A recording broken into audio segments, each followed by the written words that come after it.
Siapa sangka kek yang lembut, gebu, moist dan sesedap ini senang sangat-sangat membuatnya. Terus ke bahan-bahannya.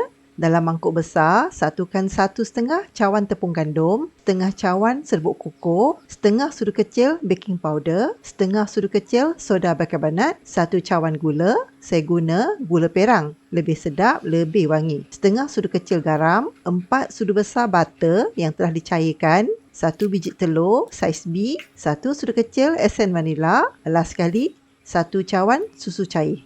Guna whisk, kacau sampai tak berketul dan tercampur sebati. Ketepikan sebentar, sediakan pula air kukusan dan panaskan. Lepas tu, bolehlah isikan adunan ke dalam acuan. Masukkan separuh acuan atau lagi kurang lagi baik, bagi ruang untuk kek kembang dan untuk coklat ganache. Habis diisi, air pun dah mendidih, atur dalam pengukus, kukus atas api sederhana selama 15 minit. Sementara menunggu kek masak, sediakan pula coklat ganache. Bahannya 200 gram coklat coin, 1 cawan susu cair, 1 sudu besar margarin, secubit garam. Masak guna teknik double boil, kacau sampai cair berkilat. Kek pun dah masak dan dah sejuk, tuang ganache atasnya. Tabur coklat rice tambah seri. Siap, cuba tau!